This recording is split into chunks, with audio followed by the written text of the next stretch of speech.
वाले हैं 2023 में आई हुई मूवी टाइगर 3। मूवी की शुरुआत आज हम एक्सप्लेन करने वाले हैं। जोया के पिता नजर हैं। जोया अपने पिता का नाम जोया था। जो शुरुआत में ही हमें एक लड़की दिखाई जाती है जिसके पिता ISI एजेंट हैं और जोया अपने पिता के साथ में लंदन में रहती है। जोया तभी हम देखते हैं जोया के पिता की अचानक से कार एक तरह ISI एजेंट बनना चाहती है के घर जाती है। आतिश रहमान जोया को अपने घर में ही रख लेता है। आतिश रहमान जोया को पिता की तरह पालता है। उसके बाद जोया अपने पिता के दोस्त आतिश रहमान एक्सीडेंट में मौत हो जाती है। उसके हैं तभी हम टाइगर को देखते हैं। टाइगर को एक मिशन को पूरा करने के लिए उसके पास एक मैडम का कॉल आता है और वो बताती है गोपी नाम का एक शख्स जो 2 साल तालिबान के खुफिया अड्डों के ऊपर नजर रख रहा था पर कुछ दिनों से वो लापता है, इसलिए उसे ढूंढने की जिम्मेदारी तुम्हें सौंपी जाती है। इस मिशन को मिशन टाइम पास नाम दिया जाता है। अब जैसे ही टाइगर को गोपी की लोकेशन पता चलती है वो वहां पहुंच जाता है। वहां पर वो देखता है गोपी को बड़ी बेरहमी से मारा जा रहा है। टाइगर वहां पहुंचकर उसे बचा लेता है। टाइगर गोपी को हेलीकॉप्टर में बिठाकर पहाड़ के ऊपर जाता है। तब हेलीकॉप्टर के अंदर गोपी टाइगर को बताता है कि पाकिस्तान कुछ बड़ा करने का प्लान कर रहा है और वो बताता है कि हमें से कोई डबल एजेंट भी है। और उसके बाद गोपी जोया की तरफ इशारा करता है और उसके बाद गोपी मर जाता है। टाइगर ऑस्ट्रेलिया अपने बीवी बच्चों के पास जाता है। उनसे मिलके बहुत खुश होता है और गोपी की बताई हुई बातों को सोचकर बहुत ज्यादा परेशान होता है। गोपी की बताई हुई बातों की वजह से टाइगर जोया पर शक करने लगता है, उस पर नजर रखने लगा था। टाइगर के पास फिर से मैथिली मैडम का फोन आता है। बताती है कि जिब्रान हमें पाकिस्तान की कुछ सीक्रेट इंफॉर्मेशन गोपी के थ्रू देने वाला था। गोपी की मौत के बाद अब जिब्रान भी लापता हो गया है। जब मिशन ये है कि तुम्हें जिब्रान को बचाना होगा और उससे वो इंफॉर्मेशन पता करना होगा जो वो गोपी के थ्रू हमें बताने वाला था। उसके बाद टाइगर जिब्रान का पता लगाकर रसिया पहुंच जाता है। टाइगर जब जिब्रान को प्रोटेक्ट कर रहा होता है तब उसके पास एक बाइक से एक आदमी आता है और वो टाइगर के ऊपर फायरिंग करने लगता है। उसके बाद दोनों में फायरिंग होती है। बाइक वाला शख्स टाइगर के ऊपर फायरिंग करने लगता है। उसके बाद दोनों में फायरिंग होती है और तभी पता चलता है कि वो बंदा कोई और नहीं बल्कि जोया है। इसके बाद टाइगर अपनी नकली दाढ़ी मूंछ निकालता है। तब जोया को पता चलता है कि ये टाइगर है। उसके बाद टाइगर जोया के माथे पर गन रखकर कहता है कि मरता हुआ इंसान कभी झूठ नहीं बोलता। मरते टाइम गोपी ने उसे जोया के बारे में बताया था, लेकिन जोया से फाइट के वक्त ही टाइगर ने जिब्रान को अपने आदमियों के हवाले कर दिया था।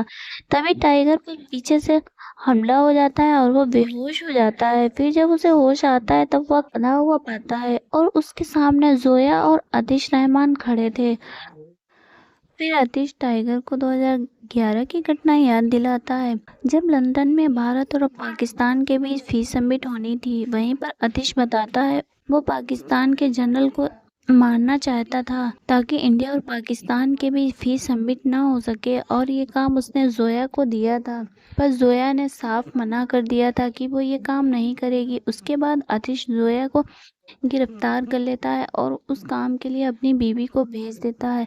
उसके बाद टाइगर पाकिस्तानी जनरल को बचा लेता है। आतिश की बीवी की गोली लगकर हत्या हो जाती है। फिर पाकिस्तान सरकार आतिश को जेल भेज देता है और आतिश अब अपनी बीवी की मौत और अपने देश की बेइज्जती का बदला लेने के लिए जेल में ही प्लान बनाता है।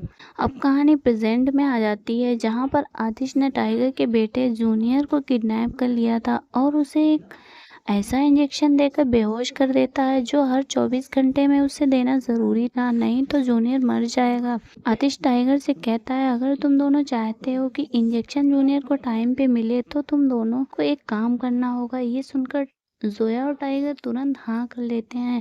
फिर आतिश बताता है कि उन्हें ब्रीफकेस चुरा के लाना है। ये काम बहुत ज़्यादा कठिन था, इसलिए टाइगर इंडिया फ़ोन करके अपने रॉ एजेंट को बुलाता है और उनसे कहता है कि ये मेरा पर्सनल काम है, ये काम अलीगल है, पर तुम लोगों को अगर तुम लोग पकड़े गए तो तुम्हारी नौकरी भी जा सकती है। लेकिन वो लोग काम के लिए हाँ कर देते हैं और ब्रीफकेस चुराने की प्लानिंग करने लगते हैं। उसके बाद उन्हें पता चलता है कि उनके पास सिर्फ 15 घंटे का टाइम होता है, जिसमें टाइगर को ब्रीफकेस लॉकर से चुरा कर लाना है और जोया को ब्रीफकेस खोलने के लिए एक चाइनीज लड़की की आंखों के प्रिंट लेने हैं। जोया उस लड़की के पास प्रिंट लेने पहुंचती है। उस टाइम वो लड़की बाथटब में नहा रही होती है। जोया और उस लड़की के बीच कुछ बातचीत होती है। वो लड़की समझ जाती है। फिर दोनों में जोरदार फाइट शुरू हो जाती है। उसी बीच जोया चालाकी से उस लड़की की आंखों के प्रिंट ले लेती है। उसके बाद टाइगर एक ऊंची जगह से कूद कर लॉकर वाली बिल्डिंग में एंट्री कर लेती है। वहाँ पर कुछ लोग उसे मिलते हैं। टाइगर उन लोगों से फाइटिंग कर किसी तरह से ब्रीफकेस चुरा लेता है। जैसे ही टाइगर ब्रीफकेस चुरा कर बिल्डिंग से बाहर आता है, अचानक से वहाँ पर पुलिस आ जाती है। टाइगर के साथ एक और एजेंट था। टाइगर उसे ब्रीफकेस दे देता है और टाइगर उससे ब्रीफकेस को जोया तक पहुँचाने के लिए कहता है।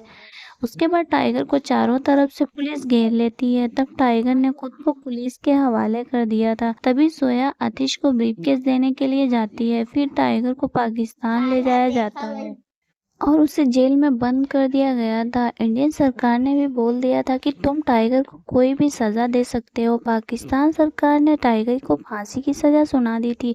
तभी वहाँ पर आतिश आता है और टाइगर से कहता है, मुझे ब्रीफकेस मिल गया है, उसमें न्यूक्लियर कोड्स हैं और तुम्हारा बेटा जोया के साथ सुरक्षित है। आतिश टाइगर से बताता है कि मैंने ही पुलिस को खबर दी थी, अगर मैं चाहता तो तुम्हें मार सकता था। फिर हम देखते हैं तीनों रॉ एजेंट्स को इंडियन सरकार ने गिरफ्तार कर लिया था। उधर टाइगर किसी तरह से जेल से भाग निकलता है। जैसे ही टाइगर जेल से बाहर निकलता है, पुलिस उसे चारों तरफ से घेर लेती है। वैसे ही वहां पर एंट्री होती है पठान की। पठान के आते ही टाइगर और पठान दोनों मिलकर पाकिस्तानी फौज को मारने लगते हैं और पठान और टाइगर की पाकिस्तानी फौज के बीच काफी देर तक फाइट चलती है। तभी वहां पर पाकिस्तानी आर्मी का एक हेलीकॉप्टर उन पर गोली बरसाने लगता है और टाइगर उस हेलीकॉप्टर को अपने कंट्रोल में ले लेता है। फिर पठान हेलीकॉप्टर को अपने कंट्रोल में ले लेता है और टाइगर अकेले ही फाइट करने लगता है। उसके बाद टाइगर इस्लामाबाद पठानकोट पहुंच जाता है